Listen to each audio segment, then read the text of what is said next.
Hi there, Sanmanani Molweni. Welcome to Fix Channel. If you're here, please subscribe before the end of the video. If returning, thank you for love and support. I appreciate you.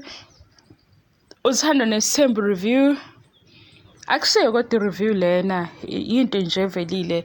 So nami nginombuzo. Ngifuna ukubona into enkulu nencane, uhlukanisa into enkulu nencane nendaba yemicimbi nemndeni because ngithintwe ile comment engitholile.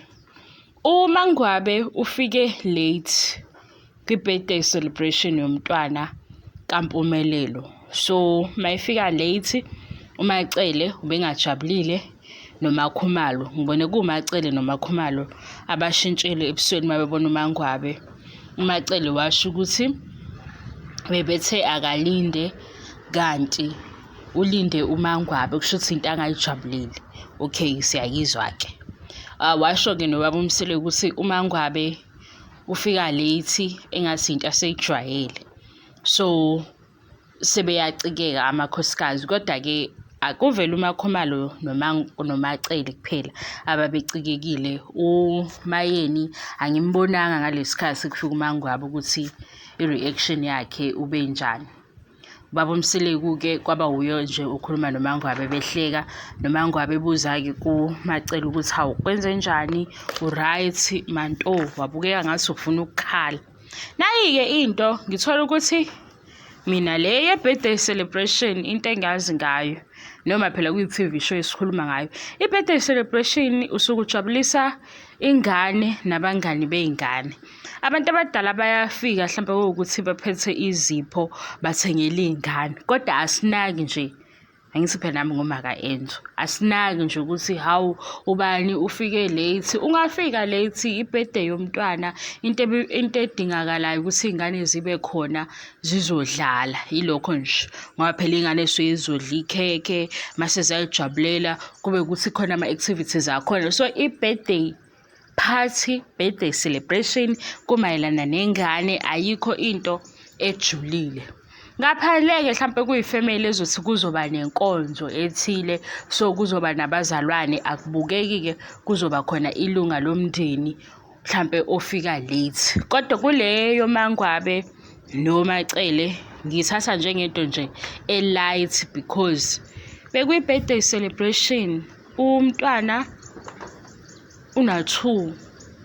So ngisho bekuthiwa bekwenziwa amakhekhe awu-10, kodwa kusayi-birthday yengane, akusiyo into enkulu ehlanganisa umndeni okuzobukeka sengathi mhlampe amakhosikazi ane-division ethile mayefika late uMaNgwabe.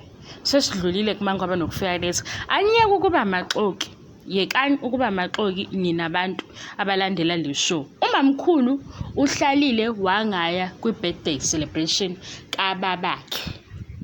Isizathu samamkhulu mani ngichazele, uthonesilumo, isilumo, kanti akhona amaphilisi ase-Clicks ekuthiwa nje hawu mawuzwa ngathi khona inhlungu eyikhona uyaphuza lamaphilisi ube right.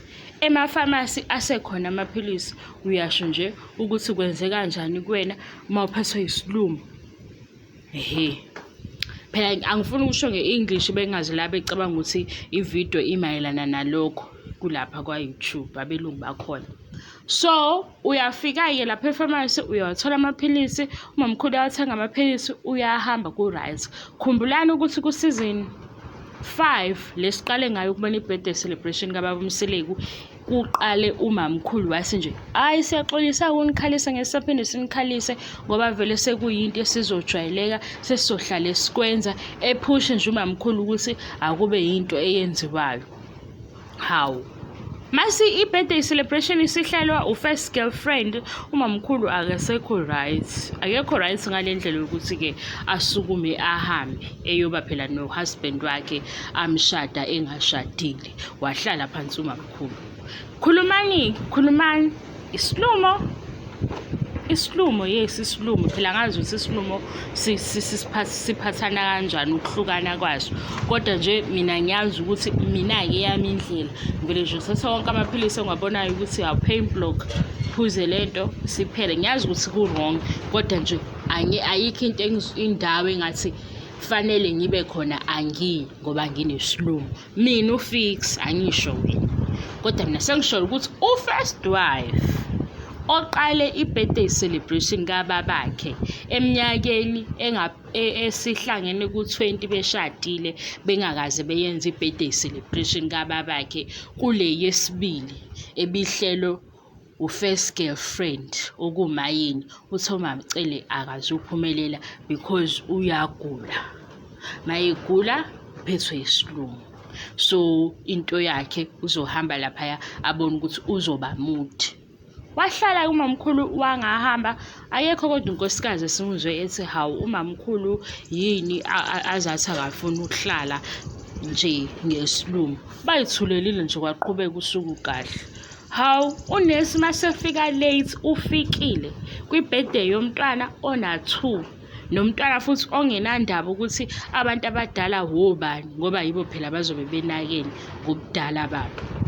Umntwana yena uyibonela into ezinhle lapha phambi kwakhe zey'ngane namakhekhe, kumnandi, nama-chips, ikhona into yonke nejuice edingwa ingane because i-birthday celebration eyomntwana ney'thombe nje ukuthi ingane masikhulile usuyayikhombisa ukuthi wawune-2 lana, buka abangani bakho, bukubani, kuhlekwe leyo nto. So ngiyazi ukuthi wayesinesindo ngoNesi. Hayi ke musani ukumsukela uNesi, musani abamkhokhele nje futhi imali yakhe laphayana. Uthando Nes'thembu yena udeserve ibonus because mina ngiyayibona le bayenzayo ngayo ngoba nalaphaya ku-episode 7 uNesi ufike late. Okungenzeka futhi ukuthi uNesi akafikanga late, kodwa kufanele sibuke ukuthi uNesi ufike late njengoba sezwe nje nakwi-RSOD ukuthi uMakhumalo wayengafikanga late, wayekade ekhona watshela ukuthi akahlale. Wahlala uMakhumalo, wahlala baze bacikeka bonke nje sebekhathele ukulinda, kanti uMakhumalo ukhona. Mina into sengiyibuza napho bayibona ngani imoto yakhe, shuthi imoto bayifihle ukuze kuzoba khona idrama. Hayi lama-reality shows shem.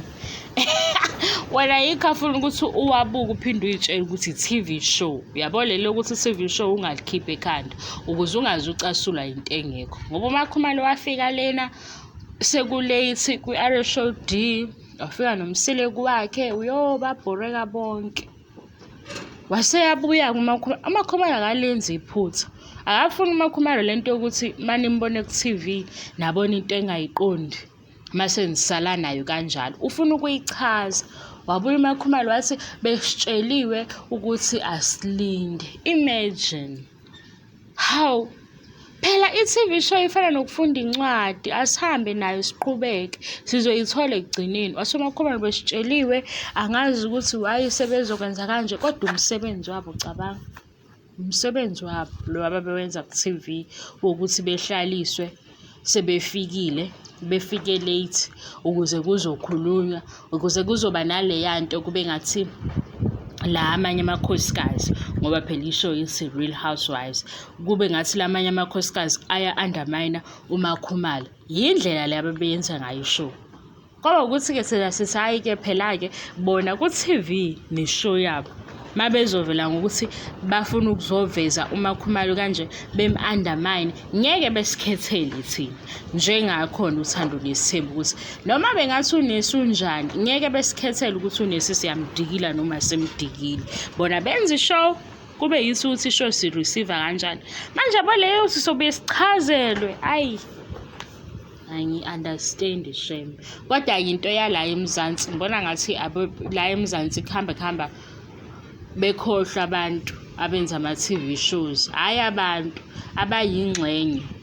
Ama-cast members ayakhohlwa ukuthi phela bakwi-TV show, njengoba bekwi-TV show abazibuki bona, babukwa abantu abazoba nemibono ehlukene. Uze nje umuntu mayesethi kuthiwe hayi bo ubani, cha nje sayisangayikhona into ayenzayo, manje usefuna ukuthi sesiyikholwe-ke seyi-social media. Mase ku-social media useyasichazela manje, achazisisa uyachaza kakhulu ukuthi hawu kanjani manje ngoba phela masilandela i-TV show ukuze ibe mnandi ishiya ilenga sihambe nayo siyofika ekugcineni. Uma sesifika ngasekugcineni ayichazwe-ke mhlawumbe sekusegcine ngoba manje uyasincisha ubumnandi ngoba so-Facebook sithi hayibo ihaba elingaka mase yabuye ethi hayi beze bengalona ihaba besiyidlalela njalo bengekho yonke lento naloku kukhala njalo besiyikhalela nje hawu hayi bantu. Hhayi ngisekhaya-ke uma ngisekhaya-ke into yami yokuhema ivele ibe nkulu kakhulu. Angazi ukuthi la ekhaya nje uma ngikhuluma bavele behleke nje noma isikhathi sini. Angazi noma bangenza usomahlaya wabo yini into efana naleyo. Thank you so much for your love and support. Siyakala ukuba maxoki umamkhulu the whole first drive umama washada nobaba ongashadile. Akayanga kwi-birthday celebration yomyeni wakhe amshada yedwa wamfica engashadile futhi wamfica uhusband wakhe eyedwa. Kodwa yazini ngesikhathi umamkhulu ethi yena ngamthola eyedwa ubuso bakhe buyamkhohlisa. Phela ubuso bakhe bushenye into uma esethi ngamthola eyedwa.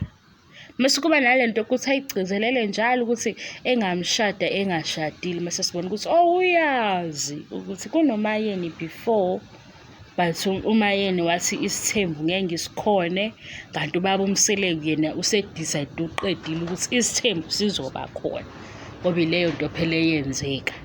Kuze-ke sizwe kuthiwe-ke kwaba khona first girlfriend kwaba khona first drive. Cha umayeni waba nomqondo wokuthi mayethi cha isithembu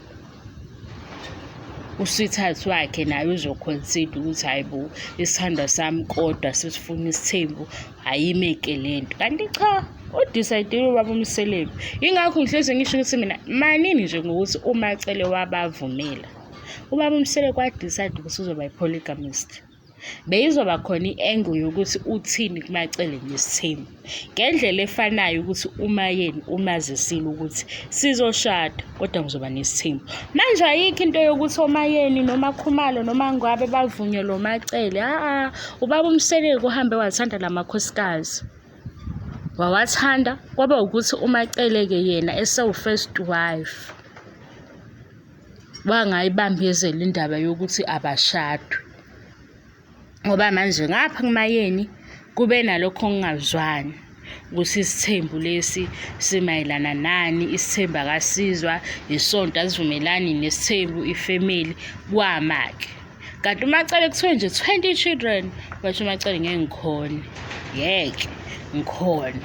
Hayi sithi namamkhulu ubuka-ke manje bawu-10 yabo ukuthi u-20 kwavele engasiyena u-20 kwakuwukuthi nje ubaba Mseleku uyabafuna lapho sisahleli nabo ngoba sibabheka siyabuka ukuthi iy'ngane eziwu-20 zona beyifuneka kodwa why le nhlobo siyabona ukuthi uyi-type yakhe mase beyazenzisa-ke abanye-ke ngoba bewothi Macele bethi hayi phela uMacele wabavumela ubaba Mseleku wabathanda.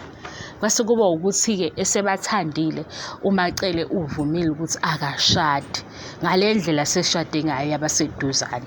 Phelele lapho indaba. Thank you, bye.